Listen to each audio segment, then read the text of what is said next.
El 18 de abril del 2012, a pocos meses de las elecciones presidenciales, un conferencista planteó ante su auditorio 4 modernizaciones estratégicas necesarias para México: la del sector laboral, la del educativo, la del energético y una reforma hacendaria integral. Cualquiera diría que la providencia iluminó a este conferencista divino, pues precisamente esas han sido las grandes reformas que ha impulsado el gobierno de Enrique Peña Nieto. Pero en la política no existen las coincidencias, mucho menos cuando en ella interviene el señor Pedro Aspe Armella. La historia no comienza en 2012, sino hace más de 30 años, específicamente en 1978, cuando el desconocido Pedro Aspe y el anónimo Carlos Salinas de Gortari se conocieron en Estados Unidos mientras realizaban estudios de doctorado. Estos jóvenes ilustres congeniaron instantáneamente, compartieron sus visiones sobre el futuro, forjaron un pacto de complicidad y sellaron con su amistad el destino político y económico de México. Desde su regreso al país, Salinas había involucrado a su brazo derecho, don Pedro Aspe, en todos los cargos que ocupaba como segundo al mando. Al llegar a la presidencia, no dudó en entregarle la Secretaría de Hacienda. La suerte del país estaba echada. Entonces comenzaron las reformas estructurales modernizadoras, promocionadas con el mismo diagnóstico, las mismas promesas y las mismas recetas que hoy proponen aplicar. No obstante, su fracaso ha sido demostrado a lo largo de todos estos años. Las empresas estatales fueron rematadas a los amigos, el ejido desapareció, las fronteras se abrieron al comercio foráneo, lesionando el mercado interno y volviéndonos eternamente dependientes de la industria extranjera y los poderes fácticos. Los bancos fueron vendidos a los extranjeros, las carreteras concesionadas, los negocios de Raúl Salinas y sus socios privados son de dominio público. Usted para entonces estudiaba en el ITAM, donde su profesor de economía, Pedro Aspe Armella, le ofreció trabajar en la Secretaría de Estado a su cargo.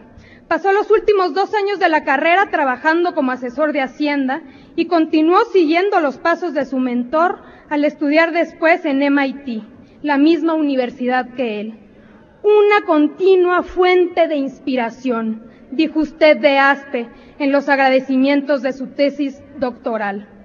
Ya en 1998, cuando regresó a México y Aspe le acogió como socio en Protego durante más de 7 años, tiempo en el que conoció a Emilio Lozoya Austin. Pido respeto, por favor, presidente, para continuar.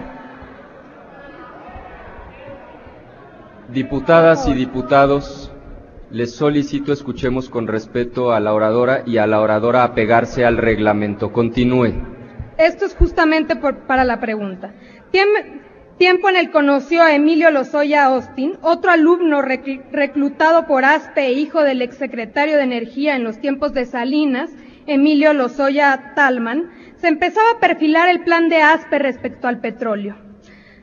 Hasta que en 2005 llegó su gran oportunidad. Nombraron a Enrique Peña Nieto gobernador del Estado de México y Aspe lo presentó con Peña Nieto para que reestructurara la deuda de la entidad, después de lo cual fue nombrado director de finanzas. Mientras tanto, Emilio Lozoya fungía como uno de los directivos de la filial en México de OHL, un grupo español de concesiones y construcción. De ahí, el resto, como dicen, es historia. 2 años después coordinó la campaña de Rubiel Ávila y en noviembre de 2011 la de Peña Nieto, para poder llegar a ser hoy secretario de Hacienda. Era solo cuestión de tiempo para que pudiera poner en acción sus planes, las de Aspe y por supuesto las de Salinas de Gortari. Llegar a este momento y presentar a través de Enrique Peña Nieto la iniciativa de reforma energética. Permítame, Secretario por favor, Videgaray. Diputada. Señoras y señores legisladores, se les solicita que escuchemos con respeto a la oradora. Continúe la oradora. Compañeros, no sé de qué se ofenden.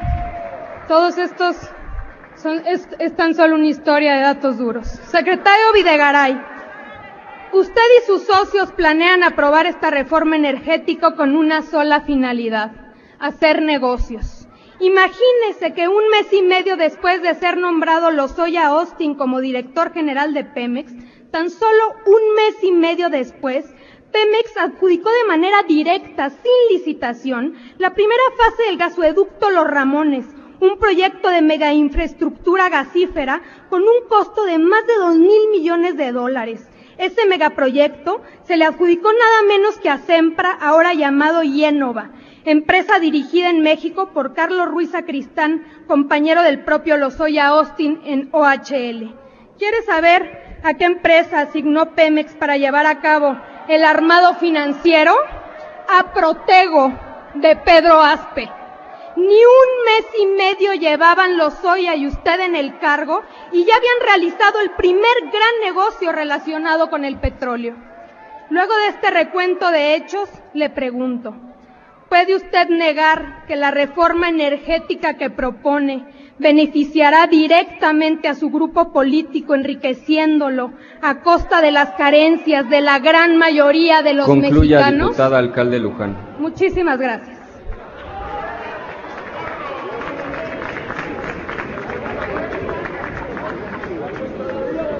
Para dar respuesta a los planteamientos de la diputada Alcalde Luján, tiene el uso de la palabra el señor secretario de Hacienda y Crédito Público, el doctor Luis Videgaray Caso. Gracias, señor presidente. Muchas gracias, diputada Alcalde.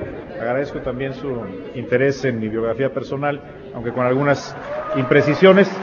Pero si me permite, me concentro en lo que fue su pregunta, que fue sobre la reforma energética. Indudablemente, México requiere una reforma energética. No estamos aprovechando nuestro potencial para detonar crecimiento, para detonar bienestar, y estamos dejando de lado lo que la naturaleza nos dio para impulsar crecimiento económico. En eso hay coincidencia muy amplia en las fuerzas políticas. Hoy el Senado de la República tiene 3 propuestas de reforma energética. Todas ellas coinciden en un objetivo fundamental. Primero, que Pemex siga siendo una empresa de los mexicanos, pero que encontremos nuevas formas creativas para detonar el potencial en beneficio de México. Yo estoy seguro que el Senado de la República, como Cámara de Origen, está haciendo un trabajo responsable y a la altura de lo que necesita México.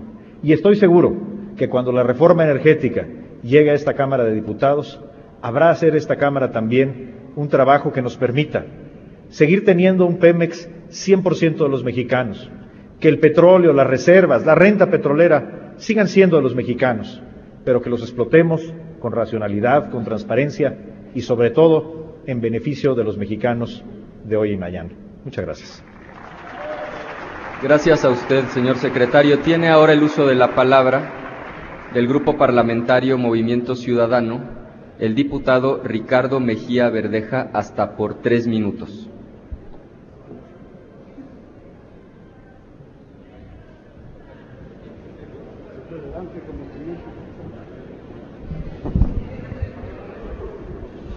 No cabe duda que vivimos la restauración autoritaria.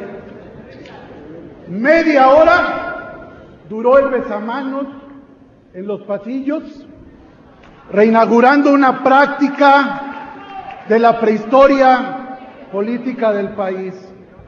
Y ahora reinauguran también el aplausómetro y pareciera, señor secretario, que no lo ven nada más como el titular de Hacienda, como el verdadero mandamás y el representante de los poderes fácticos, incluso más allá del titular del Ejecutivo.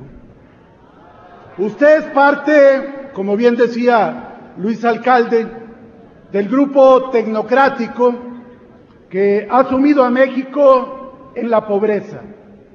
53 millones de pobres, de una casta tecnocrática financiera que ha hecho incluso de los priistas simplemente servidores y han estado igual con el PRI que con el PAN, detentando la conducción económica del país. Es mentira que la reforma financiera contribuya a otras condiciones para el país. Aquí lo dijimos ayer, es cárcel a los deudores lo que se legisló por parte de la mayoría pactista. Y a los bancos oligopólicos extranjeros no se les toca ni con el pétalo de una modificación a las tasas y a las comisiones. ¿Cómo habría de ser si son parte del reparto del poder? No olvidemos Monex Gate, ni olvidemos Scotiabank. ¿Cómo habrían de maltratarlos? Al contrario, habría que pagar facturas y por eso cárcel a los deudores. Y por otro lado, ahora el grupo en el poder se constituye en verdugos de la clase media mexicana. Como hay una gran movilización social por las reformas del pacto, no se les ocurrió otra receta que ir por las clases medias del país. Las clases medias que han venido extinguiendo en estos años, pero que todavía dan la lucha por mejores condiciones de vida para sus hijos. Por eso el IVA en alimentos y medicinas. Por eso el IVA en las rentas, en los alquileres, en las hipotecas y también a subir el IVA 5% en los estados del norte de la República. ¿Qué falta? Vender a Pemex, o mejor dicho, compartir la renta petrolera. No les interesa vender ni un tornillo de petróleos mexicanos porque lo que van a hacer es